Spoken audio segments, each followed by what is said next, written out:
Iran जंग से दुनिया में ईंधन को लेकर हाहाकार है। ईरान के स्ट्रेट ऑफ हॉर्मूज में तेल गैस वाले जहाज फंसे हुए हैं, मगर ईरान ने भारत से दोस्ती निभाई है।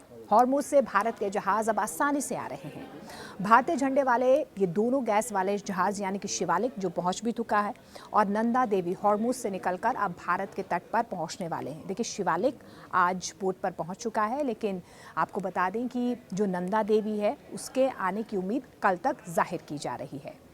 भारत के दोनों टैंकर करीब 92,700 मीट्रिक टन एलपीजी लेकर आ रहे हैं। शिवालिक आज मुंद्रा बंदरगाह पहुंच चुका है, जबकि नंदा देवी टैंकर कांडला बंदरगाह पर कल पहुंचेगा।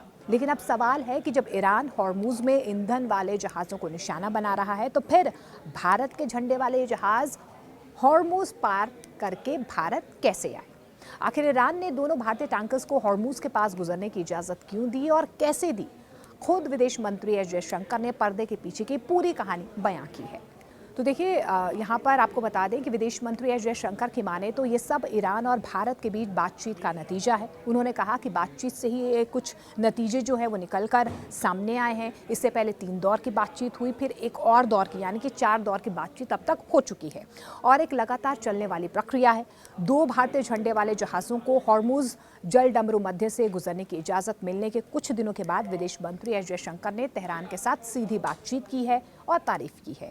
उन्होंने कहा कि हॉर्मूज जल डमरू मध्य से जहाज़ों की आवाजाही एक बार फिर से शुरू करने का ये सबसे असरदार तरीका था।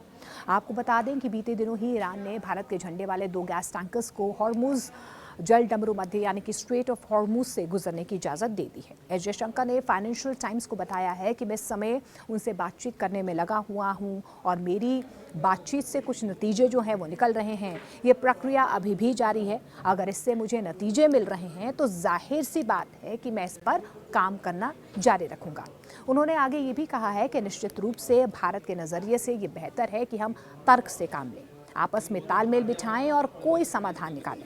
विदेश मंत्री ने यह भी साफ किया है कि भारत के झंडे वाले जहाज़ों के लिए ईरान के साथ कोई एक मुश्त या आम व्यवस्था यानी कि ब्लैंकेट अरेंजमेंट नहीं है और हर जहाज़ की आवाजाही एक अलग घटना होती है। क्या भारत से ईरान ने भी इसके बदले कुछ लिया है? ये भी सवाल आपके मन में आ रहा होगा।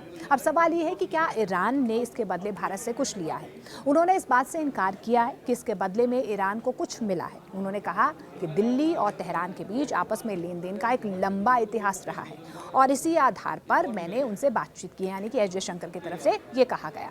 उन्होंने कहा कि किसी लेन देन का मामला नहीं है। भारत और ईरान के बीच आपसी संबंध है और इस संघर्ष को हम बेहद दुर्भाग्यपूर्ण मानते हैं। एस जयशंकर ने आगे ये भी कहा कि अभी तो ये शुरुआत भर है, हमारे कई और जहाज भी वहां पर मौजूद हैं। इसलिए जहां पर एक तरफ ये एक स्वागत योग्य कदम है, वहीं दूसरी तरफ बातचीत का सिलसिला अभी भी जारी है, क्योंकि इस मामले पर लगातार काम किया जा रहा है, काम चल रहा है। शिवालिक और नंदा देवी जहाज को ईरान ने हॉर्मूज से गुजरने की इजाज़त तब दी जब प्रधानमंत्री नरेंद्र मोदी और ईरानी राष्ट्रपति के बीच फ़ोन पर लंबी बातचीत हुई थी।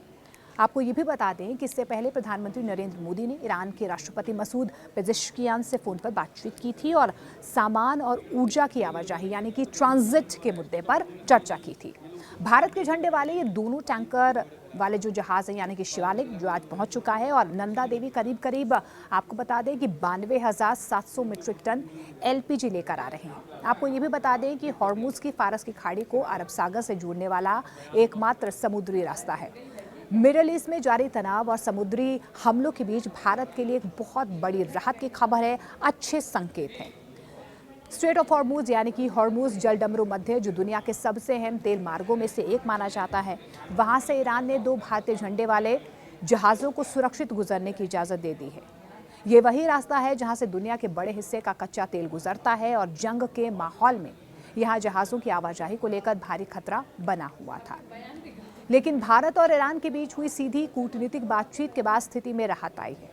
देखिए, भारत के विदेश मंत्री एस जयशंकर ने भी इस बातचीत की तारीफ करते हुए कहा कि तेहरान के साथ सीधे संवाद ने इस समस्या का सबसे प्रभावी समाधान निकाला है और भारतीय जहाज़ों को सुरक्षित रास्ता मिल पाया है।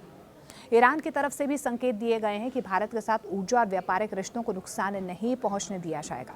तेहरान में मौजूद भारतीय राजदूत यानी कि रुद्रा गौरव श्रेष्ठ ने यह कहा है कि दोनों देशों के बीच लगातार संपर्क बना हुआ है और ईरान ये सुनिश्चित करने की कोशिश कर रहा है कि भारतीय जहाजों और तेल सप्लाई को किसी तरह की बाधा ना आए। इस बीच आपको ये भी बता दें कि ईरानी अधिकारियों का ये भी कहना है कि भारत उनके लिए एक अहम साझेदार है और मौजूदा हालात के बावजूद वे भारतीय जहाज़ों को सुरक्षित मार्ग देने और तेल आपूर्ति को स्थिर बनाए रखने में सहयोग करेंगे। दरअसल आपको बता दें कि भारत अपनी ऊर्जा ज़रूरतों का बड़ा हिस्सा खाड़ी क्षेत्र से पूरा करता है, इसलिए हॉर्मुज जैसे रणनीतिक रास्ते का खुला रहना भारत की अर्थव्यवस्था और ऊर्जा सुरक्षा दोनों के लिए बेहद ज़रूरी है। और यही वजह है कि मौजूदा तनाव के बीच ईरान का ये कदम भारत के लिए कूटनीतिक और आर्थिक दोनों मोर्चों पर एक सकारात्मक संकेत माना जा रहा है।